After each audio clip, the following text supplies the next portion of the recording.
छे ओ, हवा के शीतल पवन छे ओ, फूल में कोमल कमल छे ओ, हवा के शीतल पवन छे ओ, गीत के एक गजल छे ओ, गीत के एक गजल छे ओ, कर मुखरा चांद के टुकड़ा, ओ कर मुखरा चांद के टुकड़ा, फूल में कोमल कमल छे ओ, हवा के शीतल पवन छे ओ।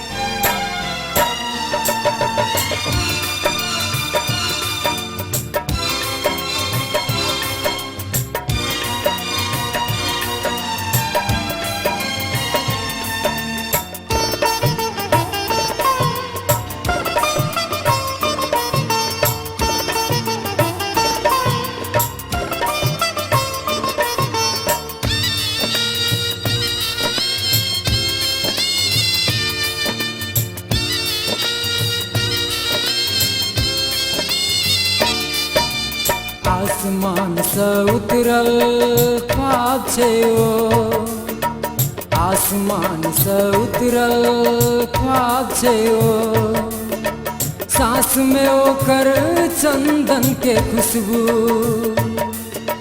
देह ओकर चांदनी में नहायल, देह ओकर चांदनी में नहायल, आँख में लागल प्रीत के काजल, आँख में लागल प्रीत के काजल,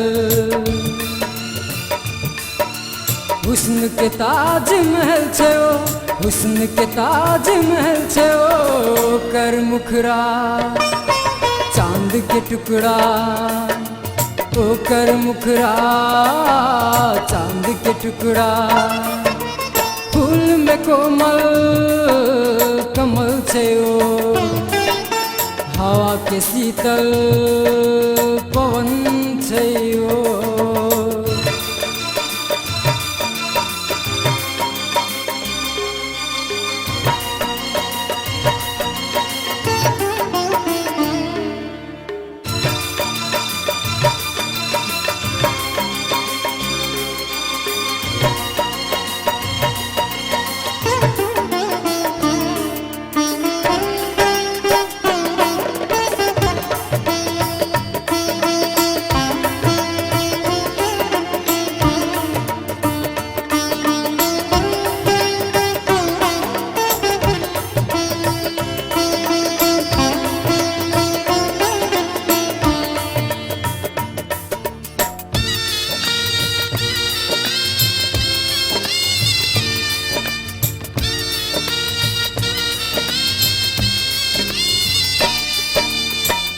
सबसे नीक और सबसे अलग छै, सबसे नीक और सबसे अलग छै, सितारा और मोती संग भरल छै, ओ छै हमर प्राणक प्रिया, ओ छै हमर प्राणक प्रिया, देख के ओकरा धड़कल हमर जिया, देख के ओकरा धड़कल हमर जिया,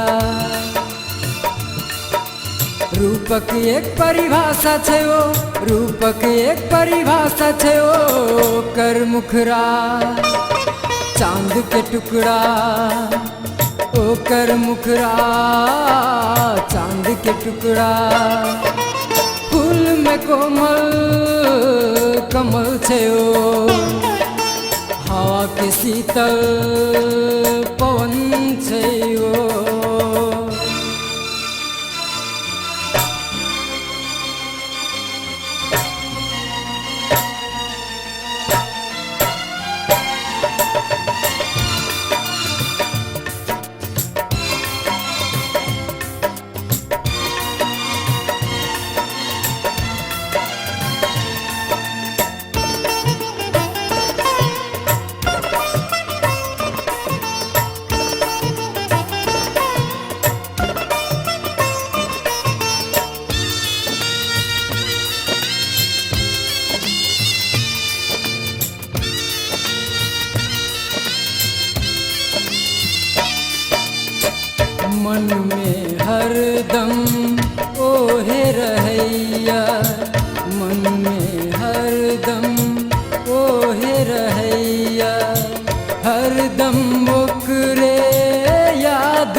नादान, दिल के छै ओ बहुत नादान। मधुर बहुत छै ओकर मुस्कान, मधुर बहुत छै ओकर मुस्कान। हमर स्वप्न परी छै ओ, हमर स्वप्न परी छै ओ, ओकर मुखरा चांद के टुकड़ा, ओकर मुखरा चांद के टुकड़ा। फूल में कोमल कमल छै ओ, हवा के शीतल पवन छै ओ। फूल में कोमल कमल छै ओ, हवा के शीतल पवन छै ओ। फूल में कोमल कमल छै ओ, हवा के शीतल पवन छै ओ। फूल में कोमल कमल छै ओ, हवा के शीतल